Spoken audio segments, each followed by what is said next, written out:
Ahoy mateys, this is BrickBeard, and today we are reviewing a set that is almost 25 years old. This is the Traitor Transport from the original Castle line. Let's have a good look at this old boy.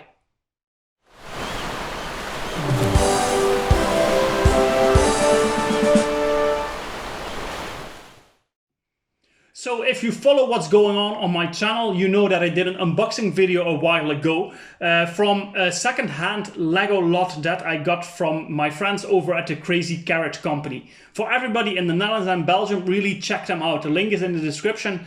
They buy second-hand Lego lots, they complete sets again, clean them up nicely and sell them in as good as a condition that they can, which you can see an example of right here in front of me, and all the other sets of course that I got in that lot. And this specific set is set 6047 Traitor Transport from the Castle line. And this is the first time the Castle line got a sub-theme in Fright Knights, as they call it. It became a bit more fantastical, so we had some fantasy elements in here with dragons and just some fantasized characters instead of the more historically correct characters that we got in the earlier castle themes.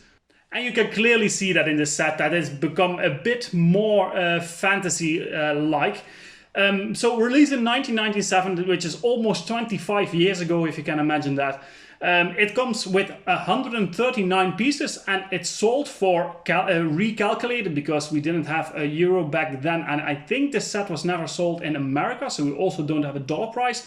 This was about 18 euros that you had to pay if you convert nowadays money to the money we had back then, which comes down to 13 cents per piece.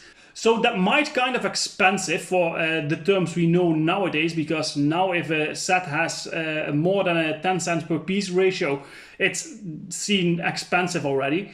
But back then Lego also wasn't cheap, and this was a pretty common price per piece ratio that they had back then.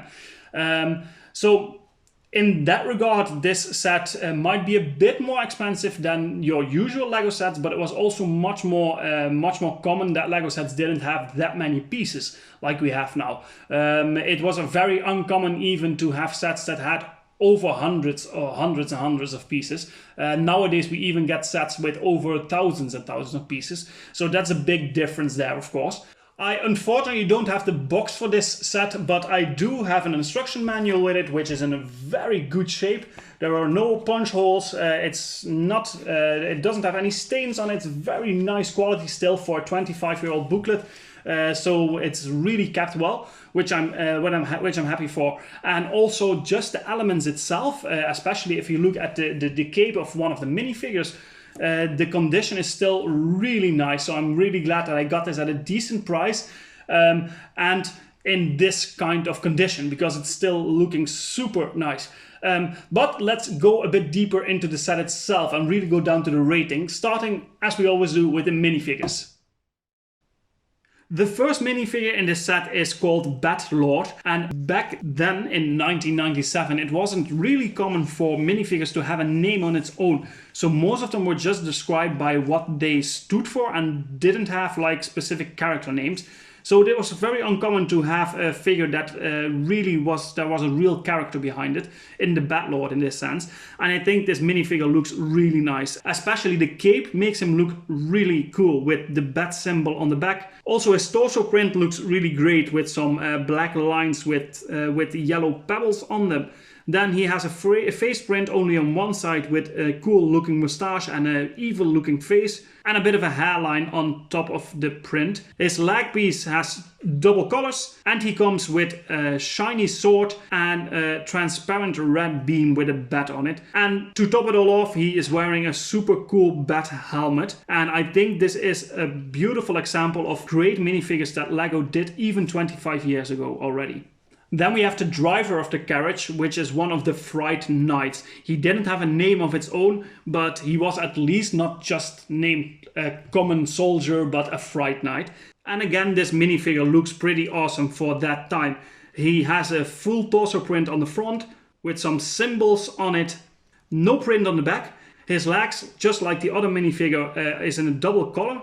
And his face print is one that we saw pretty often in those times. He has a mustache and some hairs on the side of it. Then he's wearing a pretty generic black helmet and is holding a shield with the bat symbol on it of the Fright Knights. And on the other hand, he has a whip to whip the dragon to make it run or fly faster. And this is another one of those minifigures that made me feel really nostalgic about building this set. And the last minifigure is the prisoner that the Fright Knights are transporting.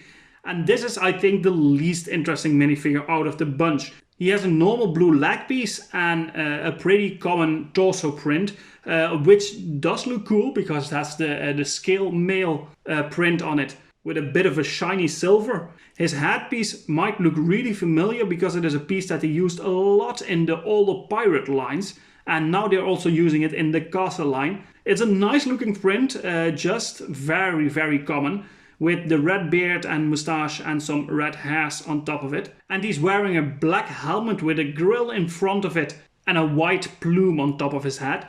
Overall, I think this minifigure, the colors don't really match up that well, and I think if they would have changed the leg piece at least from blue into grey or black even, it would fit a bit better with the rest of the minifigure. So my least favorite out of these ones, but still a decent minifigure. Now that you had a good look at the minifigures, we can go down to rating this set. So the minifigure selection, I think, especially for that time, it's really, really good. The minifigures have prints that they usually didn't have, unique helmets, unique pieces with them, and I think the selection of minifigures for a set this small, it's really, really nice. Nowadays, usually if you have for every 10 euros that you spend on a set, you have one minifigure, it's already a pretty common and good deal. But in this set, it was under 20 euros converted and it had 3 minifigures. So in that regard, it's really nice. And I'm not even talking about the dragon figure that we get in here, which was only ever released in 4 sets, I believe, in this color at least. So it's also a very unique part in that sense. Although that doesn't count as a minifigure. So just the minifigures, I'm going to give that an 8 out of 10. Really nice selection, and it hits the sweet spot for me at least on the nostalgia scale. Because this is the perfect balance between the classic castle and a bit more modern fantasy themed style. Then the building experience. The building experience, it might not look like much, and it's also a very symmetrical, but the build works. It's just a nice build, and it really brought me back to the old school type of building, which is different than it was nowadays. It's less complex, less specific pieces, and less colors. So it was difficult for LEGO to make sets look more unique and outstanding in that regard. So if they succeeded in that with the older style sets, I think that's only a bigger plus than it could be for a set nowadays, because you have much more specific elements that they use in sets nowadays. But for the building experience, it's a pretty simple but still decent build, and I'm going to give that a 7 out of 10. Then we come down to playability, and I think especially if you look at it in the time frame of 25 years ago, this set had everything that you could wish for as a child. It has a cool dragon, it has some minifigures, one on a horse with some gear on it, and some moving elements, and you have this entire cabin here. You can take it off. So this is the prison cell that they transported the traitor in, as it says in the title of the set. You can easily take it off and on, and I think for playability this has everything that a good LEGO set from that time needed to have. And that's why I'm going to give the playability an 8 out of 10. Then onto display value. This set looks great, especially if you can combine it with some other older castle sets. The color scheme is really cool looking. We have again the dragon and some transparent elements in there, like the wings and the sword with the bat on it on this side. And I think display value, especially in an older castle theme, it's a really nice looking set and it fits right in. The only thing I don't really like is the way they attached the card to the dragon. It works, but it just doesn't look really good. But that's my only complaint I have about this set. Otherwise than that, I think it looks just really nice, and I'm going to give it another 8 out of 10. In parts, Yes, we have this dragon and some other unique elements in the gear of the horses that was very uncommon. And some other small elements like helmets and capes. But other than that, it's very common parts that they used. But that makes sense because it's just, it's something of the last 10 years or something that the parts became way more specific. So back in that time, the parts were just not as varied as they are nowadays. But that also means that the part selection is not the greatest, so I'm going to give that a 6 out of 10. And then value for money. This was a bit more expensive for that time, but I do think that what you're getting in return for it, especially from a play perspective, it's more than enough. So although this won't get the best score on value for money, it's still pretty decent for what you get back for it. So that is going to get a 6 out of 10 for me, which comes down to an overall rating of an 8 out of 10. Keeping in mind, back in the day, 25 years ago, and this even becomes more apparent if you go further back in time, sets were just not as specific as they are nowadays, mostly because of the pieces, the limitation in pieces that they had. So scoring an 8 out of 10 for sets of this era, I think is really, really good. And this is a set, as a child, I remember that I really wanted this set and never got it. Of course, as a child, you have to make some more decisions than when you are grow up and you have a nice income and you can buy a bit more than you could as a child.